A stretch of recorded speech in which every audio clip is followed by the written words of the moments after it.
The Mayo Experience. Mayo Experience. Mayo Experience.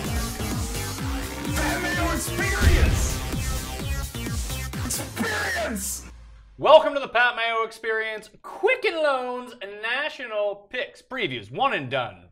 Brought to you by Jägermeister. Give your beer a real shot this summer. The nice cold shot of Jägermeister. You know who's big into that? Senor Fienbergo, who is here with me. Hitting winners. I'm all about the Jäger shot with a beer. 2 winners in a row for you. Well, more importantly, I just had to get out there and remind you of your Bubba skill, and therefore subsequently reminding everybody else your true powers. You should be like part of his traveling team.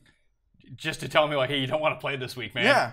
I was going through, we were talking about this before. Besides Willett, who is my biggest ROI player of all time, because I think I've only ever bet him like 3 times, and it was the biggest win I ever had. I think Bubba's second. I've hit him 4 of his past 5 wins. Yeah, and here's... and that's the only time I ever bet him. And here's the thing about it. It's not like I was saying to Paul, it's not like when Luke List finally wins. Like, yes, we'll be happy for you, but you're like... Bubba is never one of your guys. You don't like go to the wall with Bubba. You don't bet him a lot. Last year, we didn't do the show together, but I don't think you were betting Bubba. No. I mean, he was horrible. He looked sickly and was playing with a pink ball. And I don't really like Bubba, so... But before that, when we were doing the show, was that year at Riv, the Travelers, you were on both of those. Coming into this year, you got right back on the horse, and as we joked, you touted the Riviera pick. You just sort of cooled off it because all that bullshit with All-Star Weekend, yeah. All-Star He's Weekend. Like, yeah, I'm gonna quit and go play in the All-Star game. And then he wins, and he wins at places he's comfortable with. That's why he makes him always dangerous. And I like to think the only place that he hasn't won, and I'll keep probably trying to go to the well with him, is probably Phoenix. Yeah, because he's been so close. But let's hold off on recapping the Travelers Championship just for a second. I got some shout-outs and some giveaways and some new ways to go through this. So if you want to get into the draw for some DK bucks this week, hit the comment section. You got to give the episode a like. And I'm going to be drawing some from iTunes and Stitcher as well. So if you're listening to this in the audio version, not many people are leaving reviews up there. So if you just leave a review with your DK name on iTunes, a positive review, mind you, a 5-star review, boom, you're in the draw for that. Say something like, hey, I like Geoff Fienberg. Pat Mayo, he's okay. Fienberg, all right, 5 stars. Boom, DK handle, you're in the draw to do this. Only like 2 people put it in. Great odds. If you're watching this on YouTube or the DK Live app and you want to leave some comments, like I said, give the episode a like, and I want to know who your favorite long shot is this week, beyond 100 to 1, that you think can actually win this week at the Quicken Loans National. So that's it. Give the episode a like, DK handle, favorite play above 100 to 1, and you're in the draw for some DK bucks. I'll have another giveaway on tomorrow's DraftKings show with Mike Leone. Different contest, different draw. But I got some winners from last week. The 4 winners of the 20 DK bucks, AB 61895. Nice work. C Gold Ma 1, Roth 97, and Cobra Wolf. It's a great name. It's a fantastic name. So I got some shout outs to give too. First of all, before we get to like any sort of golf, Add-on 7X, our boy, might be in the midst of the best stretch I've ever seen someone have. I didn't even know he liked soccer, but all these World Cup bets are hilarious. And 3 separate people showed me a 3-way parlay, a 4-way parlay, and a 6-way parlay, all including Bubba at 28 to 1 with Add-on's World Cup plays. And they were getting Bubba at like 145 to 1 and crazy stuff like that. So that's huge. Yeah, people were tweeting it was their biggest betting week since Willett, between Bubba and just hitting all, not even parlaying Bubba, just they hit Bubba and they rode the soccer plays. I made the joke. It was like Buddy had the sports almanac from Back to the Future. Biff Tannen? It's ridiculous. It's insane. And I guess he's onto something, because all these man of the match things are just popularity content. The guy, like the superstar, has to play decent, and he wins. And they're all plus money. Yeah, they're all plus money, so you can throw a couple out there. He's onto something. He's on a heater. He is. So follow him on Twitter at ADON7X, and it's a great follow. So we got some more shout-outs here. Fantasy National member CJ Bedford at CBed1103 on Twitter. won the Thunderdome, over $33,000, $25K in profit. This is his third giant win in the past 3 months. I'm going to try to connect with him later in the week. So at the end of not tomorrow's DraftKings show, but next week's DraftKings show for the Greenbrier, he's going to walk me through the process of how he's using Fantasy National this way and being so successful, because I'm using it being relatively successful. He has like a 20K win, 100K win, and just won the Thunderdome, like all in the past 2 months. It's kind of nuts. So shout out to him on another big win. Fantasy National member Thomas Beckstead won the $100,000, the $5. Also, John Miller, viewer of the show, at Miller Jim, came tied for fourth in the $5. That was good for $7,500. Zach Sheets at Calax12 picked up his second Fantasy Golf World Championship seat and over 10K this week. It's pretty good. People are out there winning on DraftKings, and I haven't got to the bets yet. Brett Rolfston at, it's funny if you read it as like Brolo, but it's Rolfston, at Rolfston on Twitter, Fantasy National member. He's hit a winner 3 weeks in a row now. 3 outrights in a row. So DJ, Brooks, and Bubba Watson, and when you start like piecing those together, they're not the highest of all odds, but you hit 3 in a row. You're not looking so bad anymore. They won. Yeah. And I did want to give a special shout out to Chris at Charis Money 757. He won $100 this week, but he said he's just been building his bankroll every single week, getting better and better. So I just don't want to leave it to the people who win 100K out there. If you're winning, no matter how much you're winning, whether you put a $2 bet on Bubba to win or you're winning $100 on DK, as long as you're getting back more than you put in, I mean, this is all entertainment, right? That's good fun. You turn a bit of a profit off of it, and you get the enjoyment of watching it and winning. That's all huge news. Plus, over 40 people sent me an outright winner screenshot of Bubba this week. That was awesome. And I got a couple, like, for the Canadian and UK people, a lot of JB Holmes each way action, too, which was really nice to see. So, boom! Great week. Pump for everyone. Now there's going to be a terrible week because it's a terrible tournament. But let's talk a bit more about the Travelers. I thought Casey had it in the bag. He put it behind a tree. On one? No, it was on 10, I think. Put it behind the par 40, like, footer for par? Yeah. Put it behind a tree. Has to, like, punch it out. Makes a 40-foot par putt. On one, made a giant par putt. Went into the water on the par 5. Still did better than Russell Henley on the hole. Like, I don't know how he didn't win. It was astonishing. You can't lollygag. On Sunday, he didn't he didn't birdie 15 even, Casey. The 280-yard par 4. It's funny, I missed like... That Bubba made a great, from a side bunker, almost downhill lie, got it to like 7 feet. Well, you know what the big difference was this week? Especially on Sunday, and you saw it with Bubba. If he was inside 10 feet, he put it in the center of the cup every single time. Every time. And there was some putts he missed over the weekend. I mean, Casey shot the 8 under on Saturday, and we've seen it at the Travelers. You have to stay aggressive as the leader. Yeah, listen, Bubba came... Because somebody's going to come. Bubba came from 6 back to win this week. 2 years ago when he beat Casey in the playoff. The first year that he won, he came from his 6. First ever win. Yeah, he came from 6 back that week, too. That was one of my favorite... His first win, like... CBS didn't give it the time because who was Bubba Watson, but he was like bawling to Faraday. A great moment, and we know the Kevin Streelman story. There's a plaque. Yeah, set 7 in a row to close the tournament to win. Furyk 58. Like, the scores are there. It's a lot like the Heritage in that way. Remember we always talked about the Heritage and Kadira did it again this year. Like, someone from 4 shots back at the Heritage, I think the past 5 years, has won going into Sunday. And we keep seeing this at the Travelers, too. And you don't... it's so funny how it's easy to call holes or easy birdie holes, and you need to make birdie on them. But when you go there trying to protect something, like, they crumble. Like, I just, off the top of my head, Patrick Rogers at John Deere last year.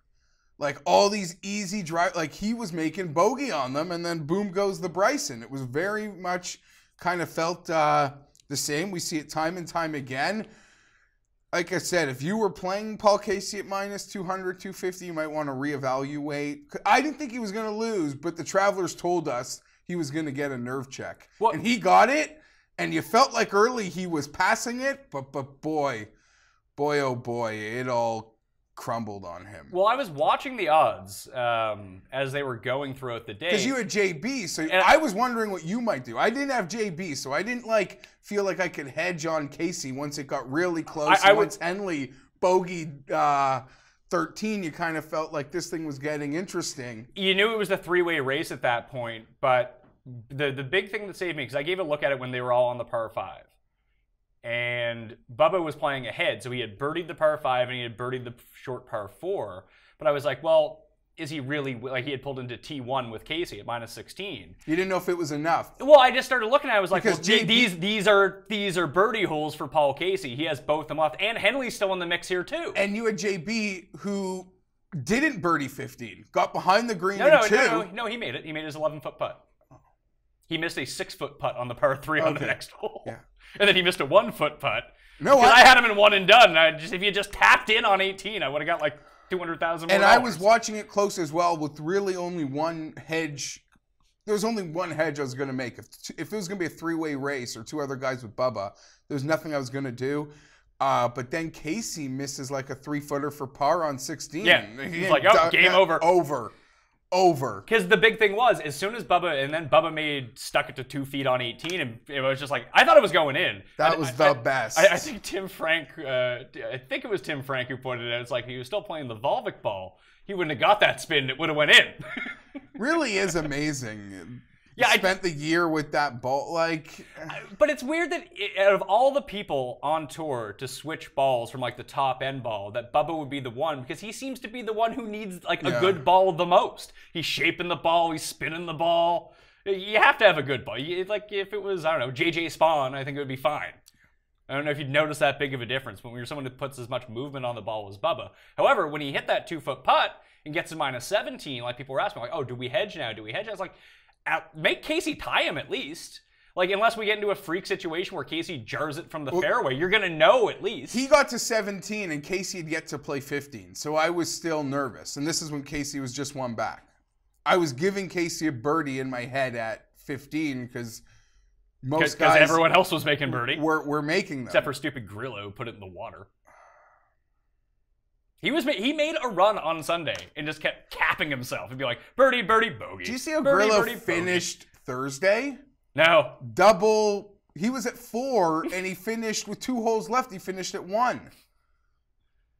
How does that happen when you hit every fairway? I don't know. And I tweeted through. I'm like, this is horrible because the math metrics on Grillo will once again be outstanding, and I'll be sucked into it. And I wish he was playing. I wish he was playing this week, too. Yeah, I don't know. Paul Casey became old Paul Casey. I guess, he had that big win. It was from the pack. Tiger faded. Patrick Reed 3-putted. We know if Patrick Reed played Casey in a playoff at Valspar, it was going one way. Yeah, it's true.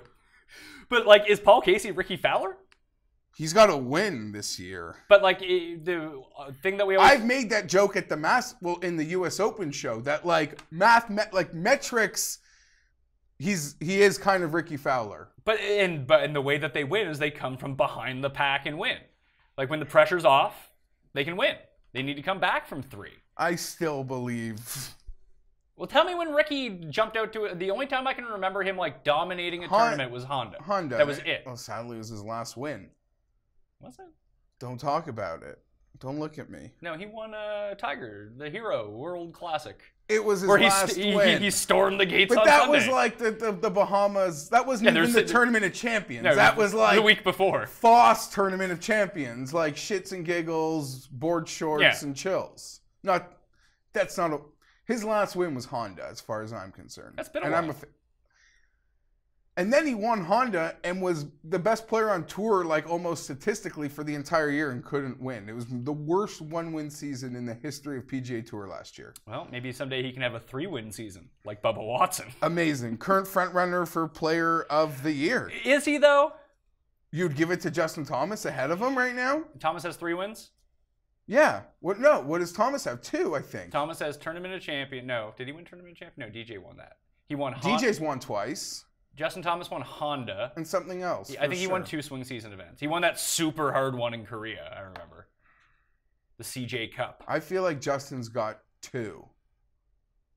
Or maybe we're missing something. But and Bubba has the WGC. With the additional 2 wins plus Riviera. Riviera's a power is a good win. It's a big win. This one you could whatever, but it's still 3. Yeah. And there's not to whatever. There were big names. That was a great leaderboard going into Saturday. It was a good field. All the good players basically played pretty well, except for Patrick Reed. And you saw this place, I don't know, last year it won. Like, apparently they do wonders for the players.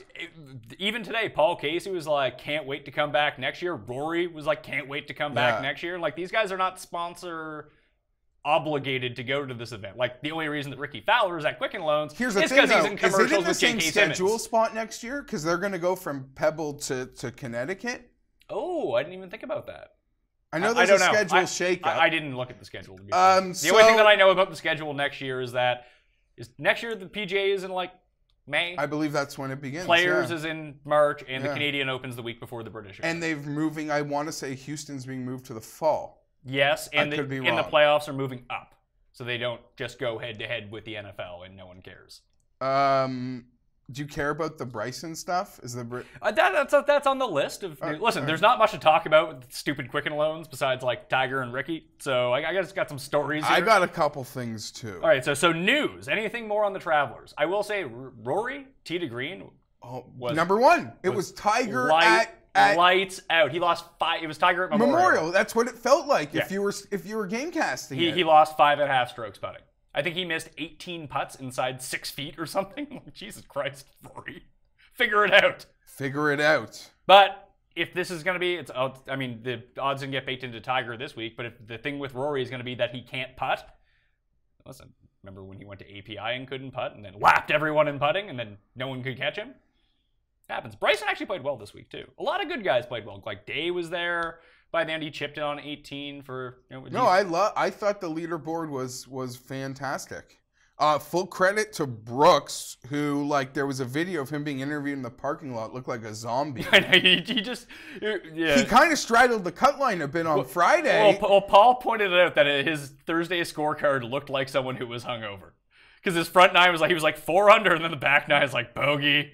Yeah, and he kind of straddled the cut line for a bit on Friday, and he made a nice weekend of it. I think he's the first player to play the week after winning a major in a really long time. Stuart Sink had a magical Sunday. I was almost going to come in today and give Hunter Mahan props, but then he finished went away. DFL. Yeah. But he got to make a paycheck. I've made one British Open bet so far. I put it out there on the weekend in case anyone missed it. Thorbjorn? No. People are all already shot -11, although I just did the same thing. He's been playing really well. Yeah, and he has a win. I think Thorbjorn's like 100 to 1 to win the British Open. 140 on Bet 365. I bet Stuart Sink 400 to 1 with the top 5 each way. I love Stuart Sink. Listen, if there's a major where Stuart Sink has a shot, it's the British Open. He's won it before. His ball striking is out of this world. I'm a Stuart Sink fan. I just won't bet him. 400 to 1's pretty deep. He should be 200 to 1. So, and I get that each way, which is worth 100 to 1 if he comes inside the top 5. Couple things got me triggered. Oh, you wouldn't say, right? Paul Casey's putting got me triggered on Sunday for a bit. In a good way, no? Until the end, but before it was like, oh, Paul Casey from 51 feet. What the fuck is going on? I was out. I had stepped out, and he would have, if he missed that par putt, Bubba's tied at 15 at that moment. Bubba just hits the putt, I want to say, on 13. Yeah, and he would have went into solo first. I'm at the park, and I see that Casey's got a 38 and you're foot. Like, yeah. And then I'm like, this is an error. Stat Tracker's line. Did not make that putt. In fairness to him, I'm kind of, now that he didn't win and I get to reap the Bubba rewards out of it, I'm kind of glad that he did make it, because being behind that tree was the stupidest thing. He hit it down the middle of the fairway, and for whatever reason, there's this one tree, and it got lodged in it. It was very unfortunate for him. Coming from a Patrick Reed fanboy, anybody who sees on a Tuesday or Wednesday Patrick Reed tell somebody he's going to win. Never bet him. Ever. Well, I'm not going to say never bet him, Pat, but that's Patrick Reed. You don't need a tweet to know that Patrick Reed is always wanting and frothing and ready to, feeling the win. He's in it to win it. Always. 24/7. So if you're swayed by that tweet, whatever.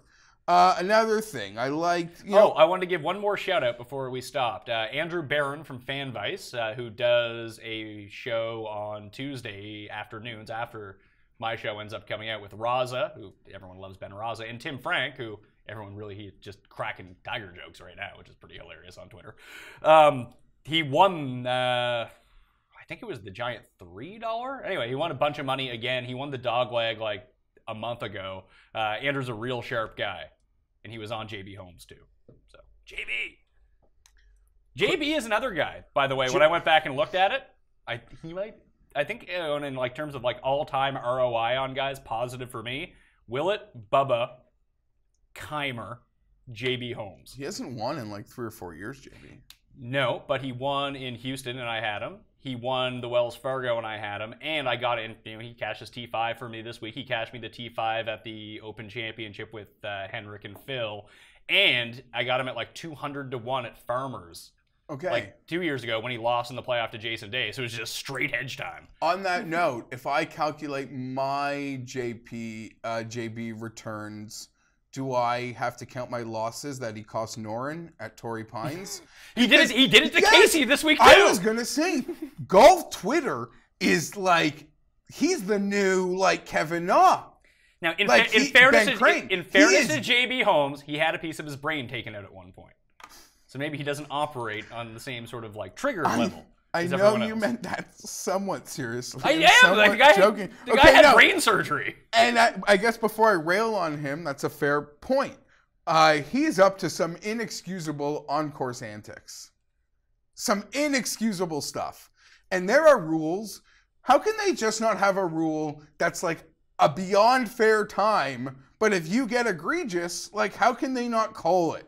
But what you have to have a standard put in place for stuff like that. Like a standard that's like so fair, but if you cross like this this very fair standard, it should be like chess. You should have a limited amount of time from like at the Shot Clock Masters, right? After the first guy, he gets to address his ball and go up to it. He gets 40 seconds. The other guys But get I'm not 30 even seconds. I'm not talking yeah. about that. But as soon as your playing partner or you address the ball, you have a bank clock For the whole for day? the entire day. So you get like an hour or something like that. Or I don't know. An hour probably sounds like too much. I would, yeah, sure, no. But you get over a minute per shot. Let's say whatever it is. Like I would just think whatever players think is like a fair time, add like another little bit of time to that, and if you cross that threshold, you're done. They got to enforce it. It seemed to be like, rattling Casey yesterday. Yeah, because he's such a fast player, and he took the high road, saying it didn't affect him. But I get there's things that need to take time out there, but it looks like JB Holmes. JB lined up a 3-foot putt for like 4 minutes, and he almost missed it. So maybe he needed that time. But like, come on, man. If you go above them, they gotta do something. And I guess it's up to the players, I would think, right? To kind of speak up on it and want it. Yeah, because I mean, you see some of the really fast players, like Rory's a pretty fast player. Dustin. Snedeker's probably the fastest player who's ever played the game. Ricky's pretty fast. Ricky's fast. Casey's fast. Like, you need the really good guys to be fast players. And then all of a sudden you're looking It's like a the little bit same. better. It's like in your fantasy draft. There's always the one guy that uses the whole we time. call it the Stoylov rule in our draft. I'm always ready. Like what are you doing when he's on? Yeah, we get to his pick, and he has not considered who he's going to take what at are all. you doing? And, Like, and then he's the guy who's like, well, I'll take this guy. It's like, well, he's gone already. He went one pick before. What the fuck have you been up to? I was once sitting with him. This is how you know how to identify the guy in your league who is this guy. We were all at my place. We were watching like a Sox-Yankees game one time. It was like 10 years ago. And he's on his phone following the game, not realizing that we have it on the TV. And he did this for like 20 minutes. And he kept like cheering when stuff would happen. And then we kept spoiling it for him. He's like, how do you know this? Like, we've been watching it for 20 minutes, man. Like, figure it out. Just off in La La Land. Let's get to some news. One more thing. Okay. That's it, and I'm done. I loved Spieth's week. Like, Spieth being back after one round doesn't work like that. Well, this is 3 weeks in a row we've had, no coming back after round one. I just mean, like, you can't win what he's won. You can't be a 3-time major champion and go away for a bit and be deemed back after one round in Hartford. If that makes any sense. Yeah, I think the hate on Spieth is now gone the other way a little bit. People are like, flash in the pan, never win again. Like, come on. Like, the guys won 3 majors.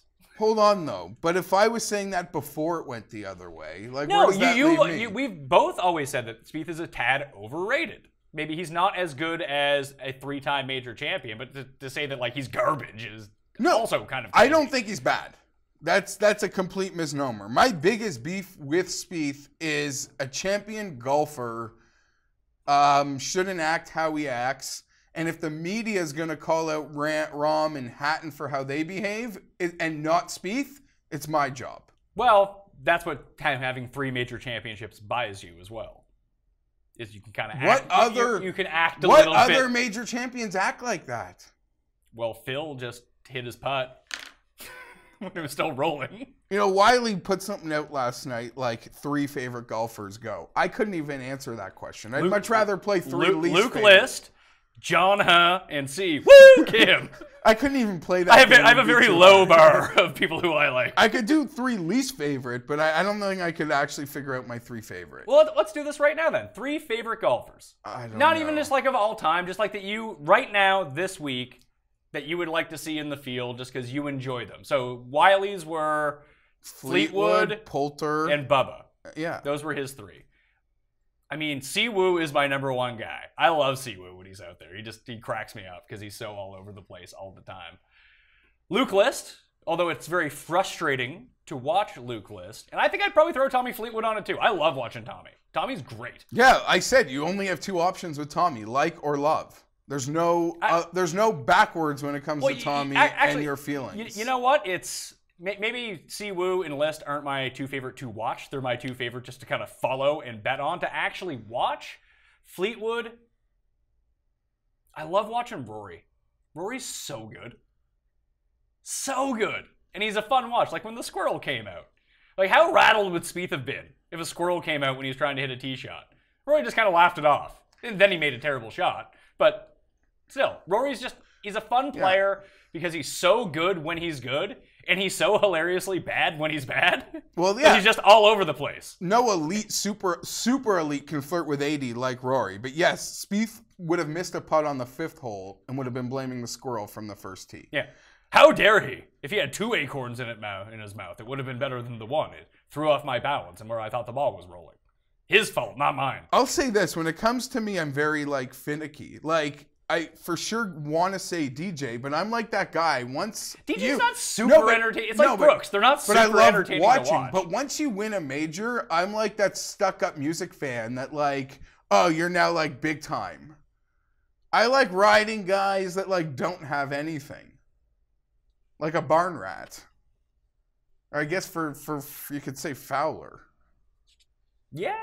You do love Fowler. I love him. Ricky is fun to watch. He's too popular. He's more but I don't know. I'm just beholden to loving Ricky Fowler. We all love watching Tiger. That doesn't even count. I don't like Phil, but Phil was a highly entertaining watch. He could be anywhere on the course, making the craziest shots of all time. And I like watching Snedeker. I've always liked watching Snedeker. I think it's because his rounds don't take so long. He's not lining it up. He just little pop putter shots with low stingers into everything. JB, not fun to watch. I like everybody. You don't like for the most part. You don't like everybody. There's just a couple I don't like. Other than that, I think I really like everybody. That's probably the better list of who do you not like. Spieth, Phil. I don't even know. But Phil, but like I said, Phil's not a bad watch. We just don't like Phil. Oh yeah, but just Spieth's a bad watch.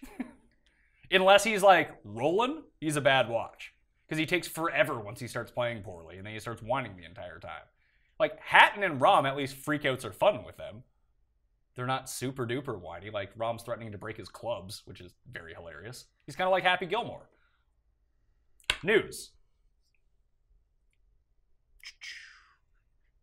Ho Sung Choi, winner of the internet this weekend. There's now petitions to get him into the British Open. Because he almost got in because the top 2... I don't know what Golf Channel, what their basis is for deciding to show live Asian Tour. But I flipped to it it was Friday or Saturday night, and I saw this thing in real time. And I don't know if I was just skis-botted, but I was what is that? Just a little bit of everything. Okay. It's Friday or Saturday night. And I didn't know whether I was seeing what I was seeing passed out, woke up the next morning, and this guy's like an internet sensation. And everyone was weighing in. Like, Justin Thomas was like, this guy's got swag. Like, all the players loved him.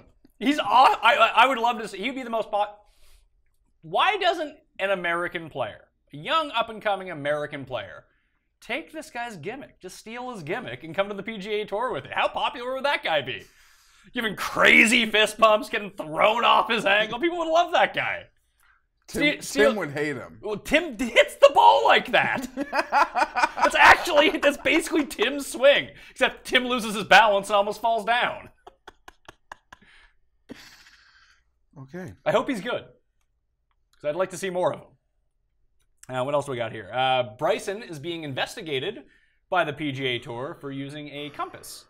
They have an answer on that? I think we're supposed to get it today. What can they say to him? Why would that be illegal? He mentioned that the only reason, he said it's not the first time it's become... Are you watching YouTube videos? No, I'm looking to see if a ruling has come out on Bryson on just... What are you using for that? It's NBC Sports Talk, but it like just... You know what's better for finding out information? Twitter. I understand, but sometimes it's just the Golf Talk Central blog that might have had a quick blurb because they let me know about the investigation. Anyhow, sorry. Let's go.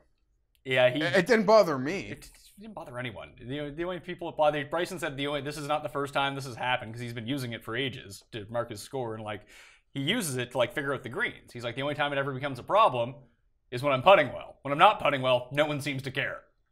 So I like Bryson. Bryson's another guy that I'm starting to... I've liked him for a bit, but I'm really starting to get behind him. Summer of Bryson might be upon us. I don't know who I'm stealing that from. Pontiff or Jesus. There's so many guys on tour and people change their avatars. And then you can't figure out who they are. And then I mix up associations. Summer of Bryson feels like a real thing, and it'll peak at the Ryder Cup when he's paired with Tiger. He strikes me as a guy that is very much going to be like Bubba. He's going to win at his places. I think he might have more places, though. I agree. His game might go other places. And to piggyback on what I said last week, I'm not saying he can't win a U.S. Open, but I just feel like, because like there's always like weird variables in like U.S. Open greens that like he needs to add an extra formula that like could be difficult. He goes these places, like he's going to win a Masters. Yeah, I agree. Like, I am, like, beyond convinced he will win. He will be a Masters champion. It's a place you can figure out. And he plays practice rounds there with Tiger. So, like, between his ability to figure out math and then go there with the greatest player ever who seems to have befriended him, I'm convinced Bryson will be a Masters champion. Well, I heard a good story on the broadcast this week. They were talking about the Ryder Cup. And we'll talk about the Euro tournament because it's important this week because it's at the Ryder Cup course. Yeah. And a lot of the big names are there. But Bryson, when he was at Hazeltine, just went. He wasn't on the team, and he walked inside the rope. So he's like, I'm going to be on this team in 2 years, and I want to figure out, like, I want to get used to the Ryder Cup atmosphere and really go through it with the guys. So they were just like, yeah, come along. Come hang out. It's actually, yeah. And on that note, going back to the last Ryder Cup, and here we are in the middle of June, and Bubba Watson's a Player of the Year candidate. I almost give him full marks for his behavior and just wanting to be part, like an assistant. Who, Bubba? Captain at Hazel. Bubba's going to earn 0 points in France. Oh my God! It's gonna what be a bad spot. It's going to be so bad for him. Oh no! You're right. Furyk's like shit. Yeah, he's on the team. He's on the team. I can't do anything about it. Shit. You're right. Didn't think about that. Sorry, USA. That's a bad one. He's a great one, but that's a bad one. And lastly on Bubba, word is he donated $200K this morning to a children's charity of his travelers winning. So kind of like Spieth and indifferently, because I actually do like Bubba a lot more than I like Spieth. The off the golf course version of them are incredibly... So many of the guys, but I pick on Spieth. But I'm just saying that because I very much respect who Jordan is off the course and how much he does give back and how humble, for the most part, he really is, except when he didn't want to do an interview at the U.S. Open, but that happens. And Bubba, even if you hate sometimes some of the on-the-course stuff, like Bubba the man, you see some of those behind-the-scene things. You you can't be turned off by it. All right, let's get in to the Quicken Loans National. Did we go longer there than the U.S. Open? There was a lot to talk about. And there's nothing to talk about with this stupid tournament, so this is probably going to be pretty quick. The Quicken Loans National from TPC Potomac at Avenel Farm. The final year that it's here, but only the second year that it's here. It's moving to Detroit next year. No one is in this field because it sucks. Actually, Tiger's here. Is it going to be this date in Detroit? I don't know. Oh. Might have a major... I just told you I don't know what the schedule is for next year. Well, we just might have a major hookup for that tournament next year. Let's go. And if Tiger and Ricky are the major hookup, because Ricky's a sponsor. I think Tiger does some Quicken Loan stuff. Well, if Ricky's in all, he's the one who's stealing the turf in the Farmers commercials. And then J.K. Simmons has to come, you got the turf, Ricky? Why would I need turf? But he also does the mortgage meter stuff for Quicken Loans. Excellent news. Anyway, this course was the fourth hardest on tour last year. Kyle Stanley won.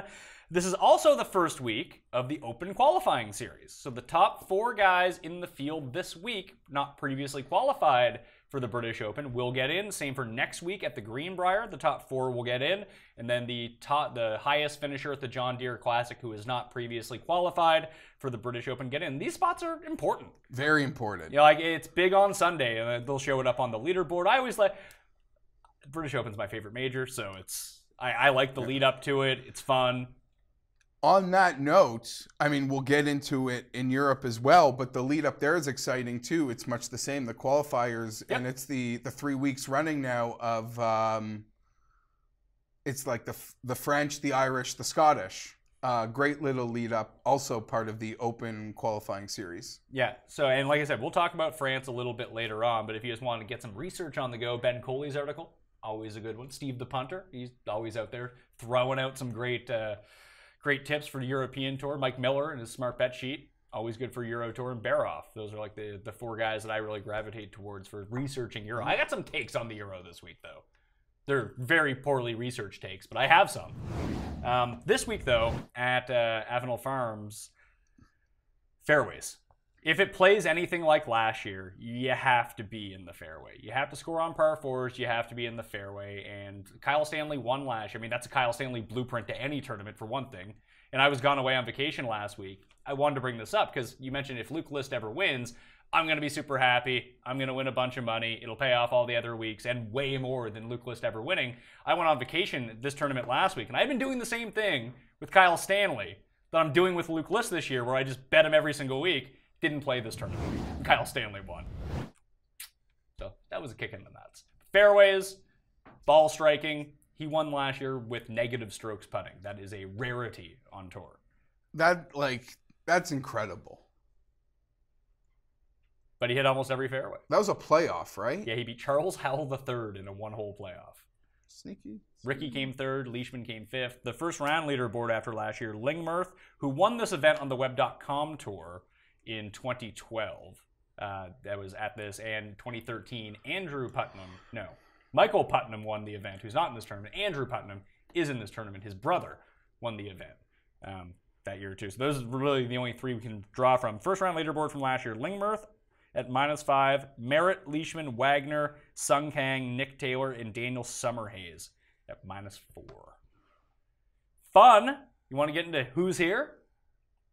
There's 2 guys that are here. There's 3 guys that are here. And then there's everyone else. You're giving love to Francesco. Way to go. Oh, maybe. I'm joking. Key stats for the week. I'm looking at strokes gained, ball striking, fairways gained from FantasyNational.com, strokes gained par 4, and an extra influence on strokes gained par 4 from 450 to 500 yards are 6 of those holes on the course this week, and they are 6 of the 9 most difficult holes on the course, so you might want to look that up. I also weighted some par 3 scoring, some par 5 scoring, and strokes gained approach with a little bit of extra emphasis along with strokes gained ball striking.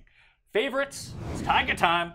And I feel like it's now or never. We keep talking about Tiger having to play the Wyndham. He doesn't need to play the Wyndham. This field is going to be worse than the Wyndham. He doesn't have to hit drivers off the tee here. He can club down.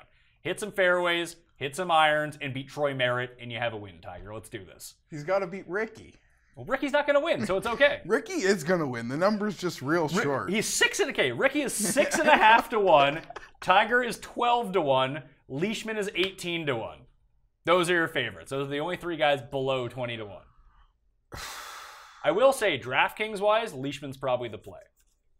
Because no one will want to take Leishman here. Everyone's going to be so on board with Tiger. And it makes sense. This is a perfect type of track for Tiger. It's tough. He can club down. The putting can come back. And boom. And he's not facing off against anyone. I like it for all these guys. Nothing that happened at the U.S. Open bothers me as it pertains to figuring out what Ricky might do or Tiger. They missed the cut. So did Bubba. So did McIlroy. Yeah.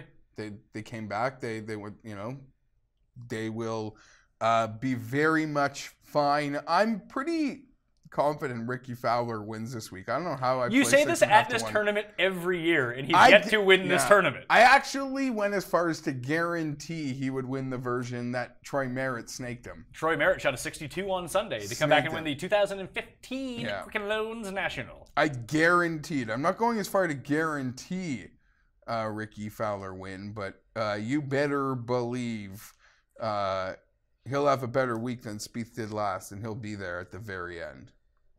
Are you betting him at 6.5 to 1?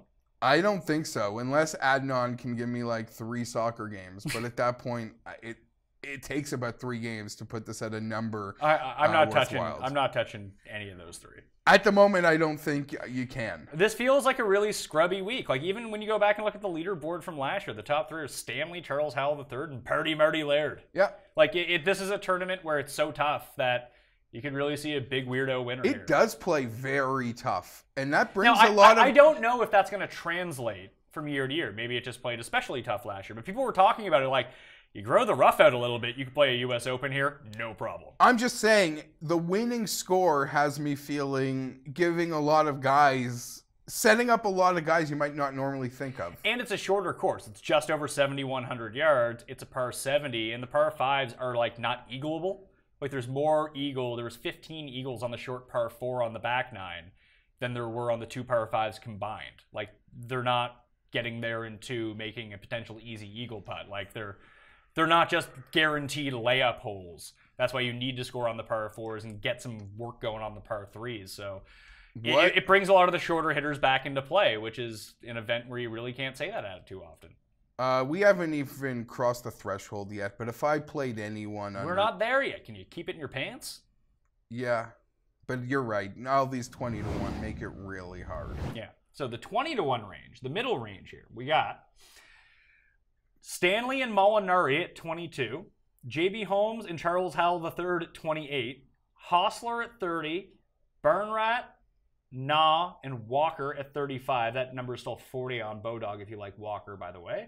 Patrick Rogers, Ben Ann, Neiman at 40. Horschel, Lovemark, Sink, Streelman at 45. I think the winner comes from somewhere between this like 30 to 50 range.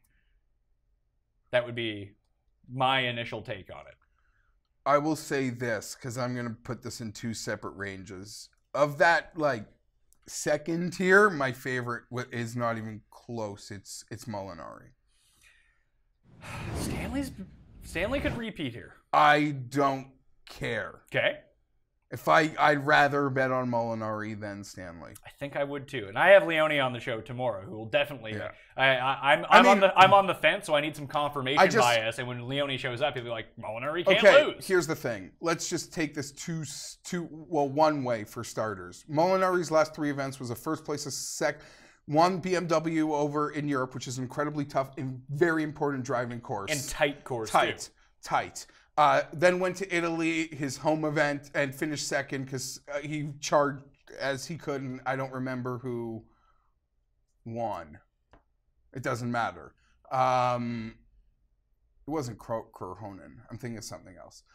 No, definitely no. No one cares about the Italian Open. Yada. So a 1, a 2, and just tell me what Molinari did the U.S. Open because it's a blank. Cut.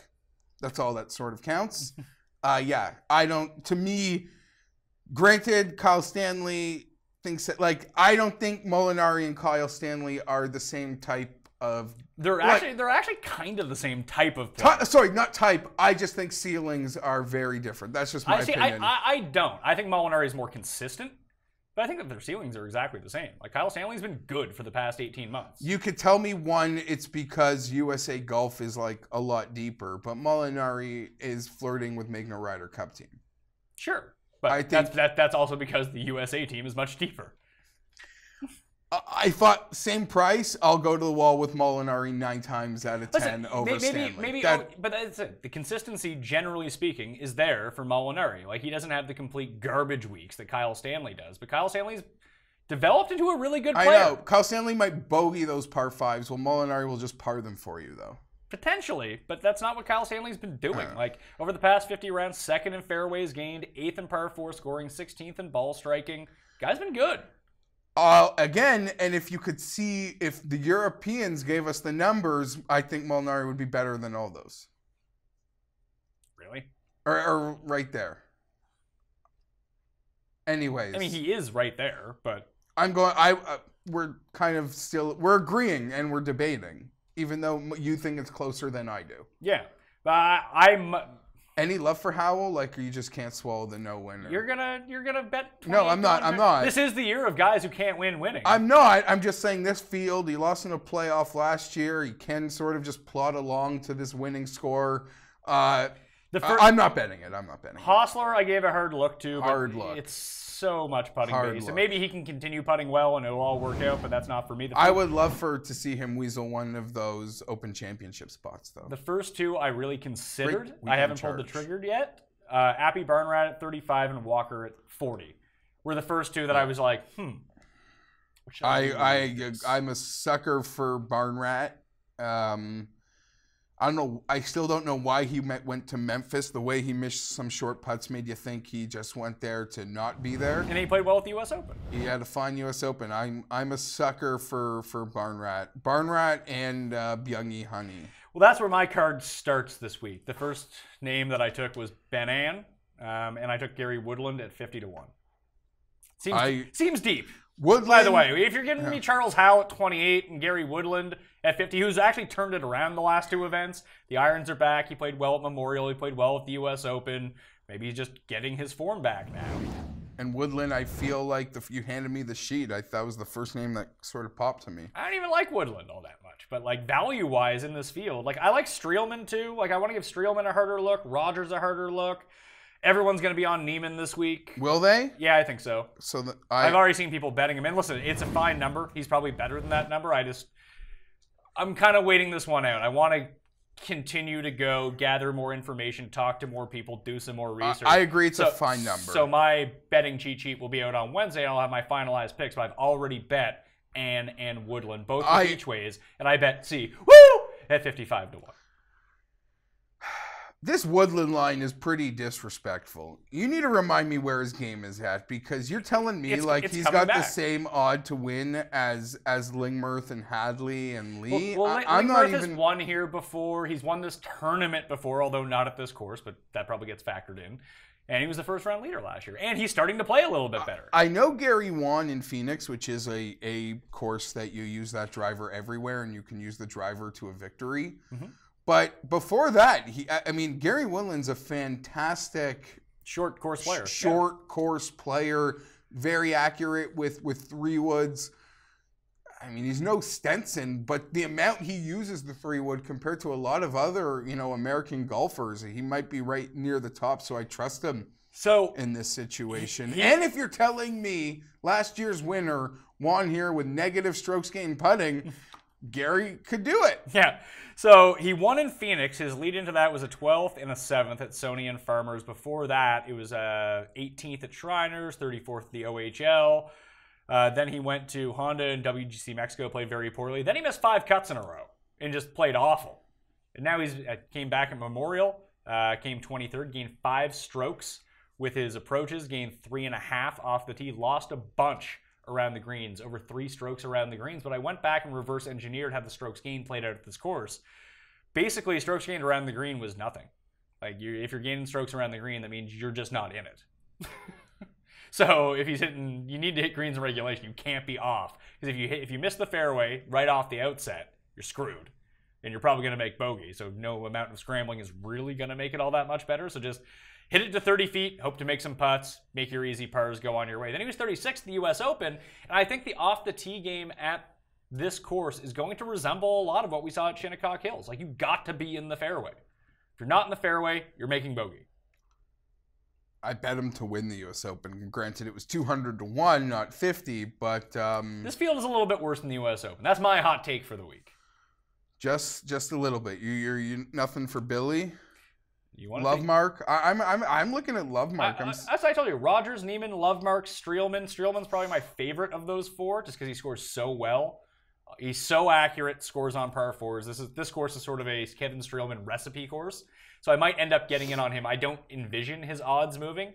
Walker and Neiman are the two. If you feel strongly about Walker or Neiman, and I don't right now, maybe I will. Maybe more people will talk me into it. If you feel confident in them, those lines are going to drop. Neiman or Rogers?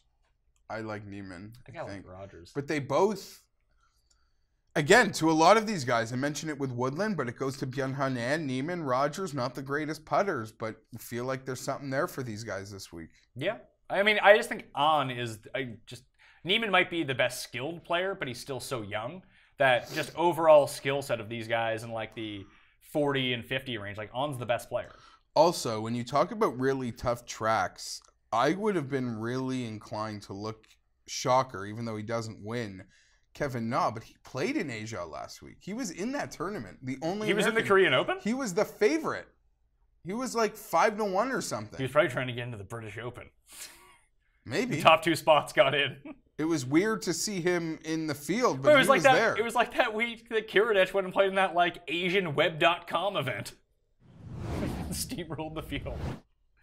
All right, so yeah, so from that range, On and Woodland are the only two that I have submitted so far. Come on. Long shots, 50 to 1 and beyond. I'm just going to pick and choose the guys that I'm in on already. I bet Woo, like I mentioned. I bet Brian Gay, 66 to 1. I think when you're dealing with a field this week, you need to look at overall skill sets. And do guys do one thing in particular really well? Brian Gay is putting the lights out right now. That's always a strength of his. He's probably even overachieving on the greens, which is not something that you like to see. However, he hits every fairway. He's not going to get himself in trouble. I like him at harder courses. And if the putter does stay hot, he's going to be good. He'd been very poor with the irons until the U.S. Open. He's top 10 in strokes gained approach at the U.S. Open. And made the cut there and played really well. Made 5 cuts in a row. 66 to 1 I'm in. Anirban Lahiri. The guy who comes into the Wednesday chat every week, and I do it on the DraftKings YouTube page, 1:30 p.m. Eastern time, by the way, taking all the viewer questions. The same guy asked me about, do you like Lahiri this week? And I always just tell him, like, why would anyone ever like Anirban Lahiri? And then it finally happened last week that he played well. So now he's going to miss 8 straight cuts.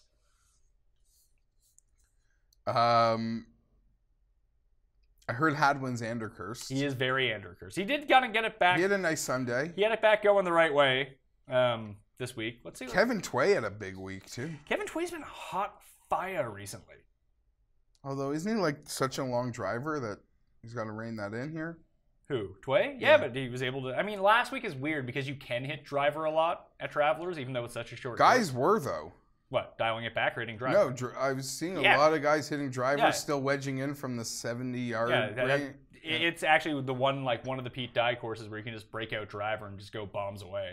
It's the easy Pete Dye course, basically. I mean, just avoid the water, and I saw most guys get lucky breaks as long as they avoided the water. Put it this way. Hadwin last week gained 4.1 strokes putting. And he came 42nd. But that's what he does. Yeah, and he came 42nd. I see what you're saying. And that was the first time he had gained strokes putting in 3 weeks. Ryan Blom goes from 200 to 100 to 1. Well, I mean, strength of field. Blom's been playing well. Playing well. He had a very late tee time yesterday. So I said I bet Brian Gay at 66 to 1. I've bet JJ Spawn at 140 to 1. I've bet John at 160 to 1.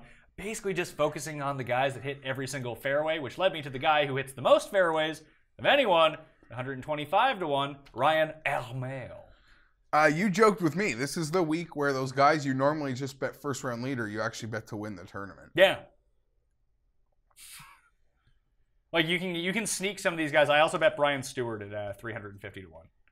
Ooh. That's mainly, all of these guys are mainly for, like, they're not big bets. They're for, like, each way purposes, so I can really hone in on that top 5 if they get, or give me some equity if they get into it. But all those guys, good at hitting JJ the Spawn, fairway. great little. All these guys are fairway mavens. They just put it in the center of the fairway, and you hope that 2 of them get into it. That's really the look that I'm going for here. I'm going to add a 40, maybe another 2 40s to the card, but I don't see myself dipping below that 40 number, to be perfectly honest with you. Not even for Kierdich?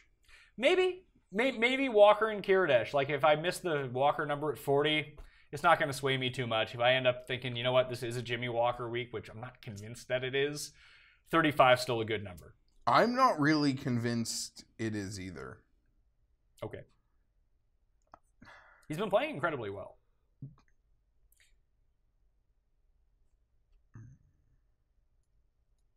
He'll have to dial it back a bit this week, no? I mean, he played really well through Texas. Yeah, He scoring had a strong U.S. Open. Scoring on par 4s. He's doing what you would want here. I know. You know, he was playing incredibly well despite having, like, insanely horrible mistakes also. In spite of those. I don't hate Jimmy Walker here, but, like, if we now have Walker at 35, and maybe just you go with quality of player. We know Jimmy Walker's a good player. Kevin Streelman's 2 wins on tour have come at, like, hard, shorter. Actually, Travelers isn't hard, but that was a par 70. He won at Valspar. That was a par 71. Tight fairways. Again, use your accuracy, use your par 4 to your advantage, and hope to get a hot putter. So, Streelman, after on in that range, is probably my favorite. Anyone else you want to give shout-outs to? No, I like... Hollywood Hoagie? Keith Mitchell? Jimmy Hahn's interesting. 100 to 1. Guy hits a lot of fairways. Well, those guys. Matt Jones, 100 to 1. Is Matt Jones in contention every week until, like, halfway through round 3, and then you never hear from him again? I feel like he was in the final group on Saturday, and I don't think we saw one of his shots. And he was in it at the Byron Nelson too. It was weird. Ben Silverman, your buddy, he hits every fairway. Yeah. I guess if I'm playing from that camp, maybe Corey Connors, but pass. Corey Connors is the better ball striker. Sam Ryder's a really good ball striker. Tyler Duncan's a really good ball striker. If you want to go with these guys. Over the past 50 rounds in terms of fairways gained, Von Taylor has withdrawn already, so he's not on this list. Here are some of the guys that you can be looking for here. Now, you tell me if any of these guys pique your fancy, Jeff. Yeah. Armour, Stanley, Gay, Streelman are your top 4. TPJ, Ted Potter Jr., Brian Stewart, David Hearn, Adam Hadwin, Ryan Blum, Chad Campbell, Lingmerth, Ben Silverman, CT Pan, Alex Chekia, Billy Horschel, Ben Crane, Johnny Richie Wierenski, Fowler Molinari are your best at fairways gained. Blom, And Wierenski. and Sam Ryder's up there too. Although the Sam Ryder odds are like 160 to 1. It's kind of crazy. Might be a good week for top 20s because it's a small field. It's only 120 players. So you might get better T20 odds than you would normally expect. And so many more people make the cut that you have just a better chance than 150. Imagine if this field was 156 players. How horrible it would be. See, you're looking at your phone again. I'm looking at odds on different sites. For what? Just You're looking at Bovada. They're going to be worse. except Jimmy Walker's got the 40. They probably haven't updated it yet. They were so late getting it out, they don't want to change it right away. Yeah. You're right. Everyone else is a couple points shorter. Molinari's a 20. Kierdich is a 33. Yeah. Lovemark's 50 there, though. Yeah, I'd say that's a better love mark number. That intrigues me a little bit more than 40. Anyway, all site shop around either. We're not talking about this. What are you're looking at your phone again? Oh, my friend texted me. Look up Bryson and the Compass. You were just looking at Bryson and the Compass. But, like, what planet does, like... This guy, like, thinks he's breaking news to me. He's your push notifications. He gets the news a day after the news comes out. Update you on it. He's like the newspaper. Anyway. You see Tim say Oreos in orange juice? I did see that. That's appalling. Yeah, it's not good. Brian Harmon would have needed to win to make up for that egregious claim. Well, I mean, the curse officially went on to Brian Harmon. It really kicked in on Saturday, And then Why did he declare a Paul Casey win? Yeah, he said he didn't. He told me he wasn't even. I asked him if like now that like Herman was out of it, I was just like, well, who do you like? He's like, Paul Casey's gonna win. I'm not even gonna tune in. And I know how much he hates Bubba, so it really worked out well. Yeah. Just playing off the curse. Let's get to the picks. So, for me, quick picks for the week that I have in so far. And again, live chat Wednesday afternoon on the DraftKings YouTube channel, 1:30 p.m. Eastern Time. Plus, I'll release my betting cheat sheet up on my Facebook page, facebook.com/thepme. To get my first round leaders, head-to-heads, and all my full outrights. But so far, and I've played all of these with the top 5 each way that I'm actually in on. Ben on 40-1, Gary Woodland 50-1, C. Woo! Kim 55-1, Brian Gay 66-1, Ryan Armel 125, JJ Spawn 140, John 160, and Brian Stewart 350-1. All those bets from above 10 are not big. They're just to sort of get equity in there. I'm just stuck in the middle right now. I'll be playing 4 guys as of this recording. The shortest being Barn Rat at 35, Byung Han 40, Nyman 40, Woodland 50. I believe it's Neiman. Neiman. I believe it is. I just stick with Das Wonder Kid. Listen, I figured out that Lanto Griffin is not actually Lanto. We didn't talk about him. It's Lanto. It's 200 Lanto Griffin. 250-1. You got anything for him? I play him first round leader every week. Not going to bet Lanto to win. Now that I know his name is Lanto, I don't like him as much. Is that weird? Lanto. That's a good name. I think that was Peter Griffin's name when he went back to high school and like the Grease parody from season 1 of Family Guy. Lanto. One and done. Picks of the week. You had Bubba Watson last week. I had JB Holmes last week. Good week for both of us, but you, sir, are the winner. Make a pick. Francesco Molinari. I'll take Byun Han An. He's dynamite. I hope he wins. Me too. That'd be nice. Hope that weekend at Shinnecock's out of the system, right? Yeah. Like, he'll feel like he's playing like Muni compared to what he just had to deal with. On for me, Molinari for you, and Cust has taken Adam Hadwin as his one and done, in case you were worried about that. Yeho. Let's talk some Yeho. Le Pont de France. The Golf National. We go to the Golf National. We have some wine, we have the cheese, we have the cigarette. Wow. Everyone on the course, you have to smoke at the French Open, you know? John Rahm's winning. Okay. What a kick in the teeth that would be. Why? No, it's because I was all over him. I actually made 2 bets on this. Again, Coley, Baroff, Mike Miller, Steve the punter, all great guys to check out for you. You got any more Euro guys to check out, or is your friend texting you guys? No, I'm switching over to the Euro lines. Okay, so the Euro lines, Justin Thomas is 10-1. Again, this is where the Ryder Cup is going to be. That's why you're seeing some bigger names here. Justin Thomas, 10. John Rahm, 12. Do you think they'll Can you let me read off the fucking names? Okay, fine. You were just looking them up. I'm reading them out loud. Tommy Fleetwood, 14. Noren, 14. Rafa Cabrera Bello, 18. Poulter, 22. Matthew Fitzpatrick, 25-1. So is Sergio. So is Thorborn Olesen. So is Andy Sullivan. Hatton is 28. Keimer and Lee Westwood are 35. Last week's winner, Matt Wallace, 45. Bergard, 50. So is Paul Dunn.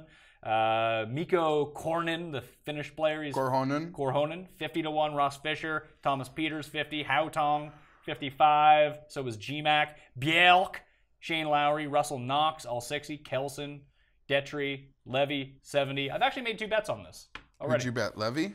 No, I went back and looked at the previous champions here. Fleetwood won last year after missing the cut 5 times. Did GMAC win here? GMAC's won here twice. Keimer's won here before. Marcel Siem has won here before. What's the one sort of thing that links all those players together?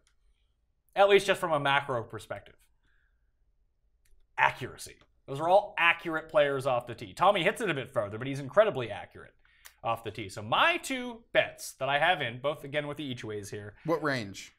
I played Russell Knox at 60-1, who's been playing surprisingly well recently, and the guy hits every single fairway.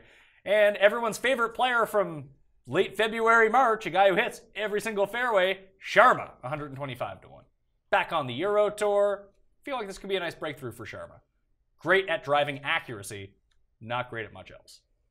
So those are my 2 plays. Maybe I'll have more to add to the cheat sheet, but just initially, after looking at the types of players that do well here, those 2 stood out to me right away. John Rahm, Matthew Fitzpatrick. You're just going to go to the top of the board, play a Matthew Fitzpatrick? Yeah. I just wish he would retire from golf. He's Anderkirst for the British Open, by the way. Tim's already locked in his pick. Oh, yeah. Did we make him? But you, yelled at him to make a pick. It feels Well, he was telling us he knew who was going to win, and then he wouldn't tell us. I just feel like in the court of law, his lawyer could argue he was coerced, under we like to call it bullied into making a pick. I like that Justin's here. It's funny. Hopefully they'll know how to. They'll yell at him to put it in the bunker for practice.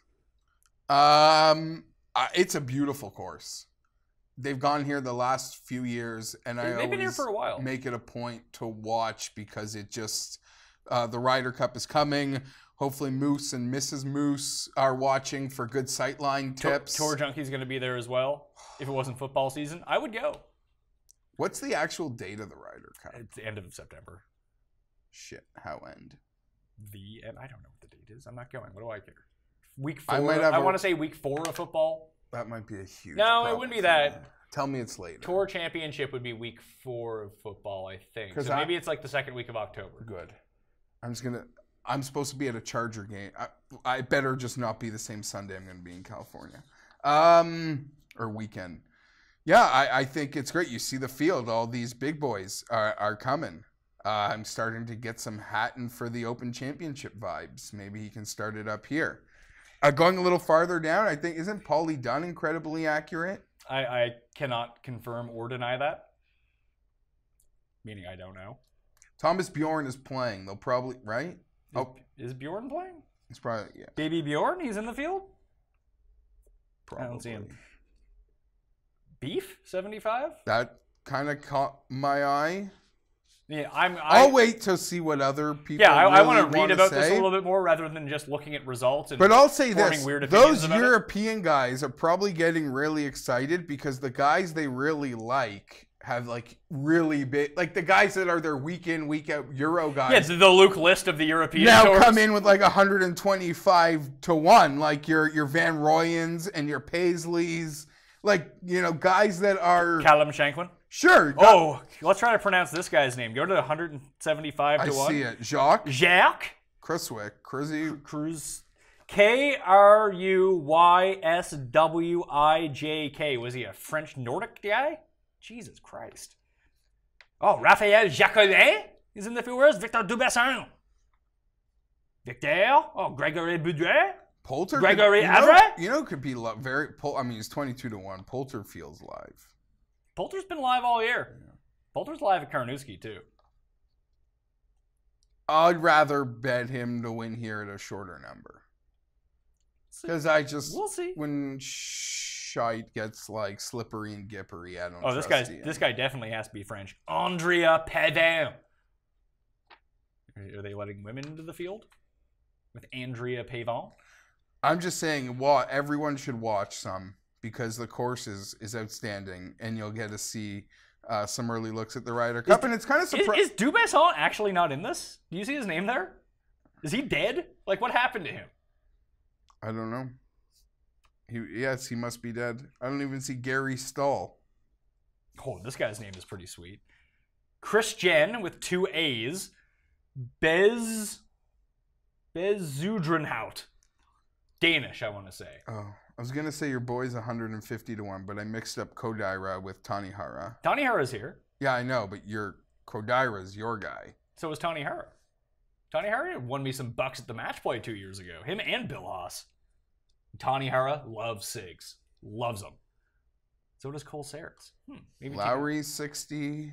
The one good thing about the European Tour is you could really build the all SIGs team if you wanted to. I feel like a higher percentage of European Tour players smoke than PGA Tour players.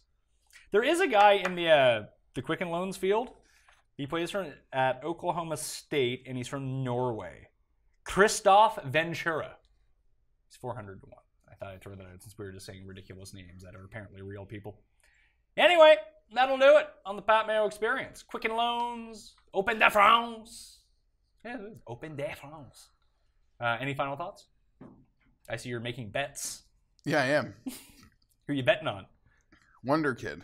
You're betting Neiman? Yeah. So now Neiman's officially on the card? Well, I said he was part of the 4. Oh, okay. It was Wonder Kid, Barnrot, and Woodland. As this record, those are the bets. Okay.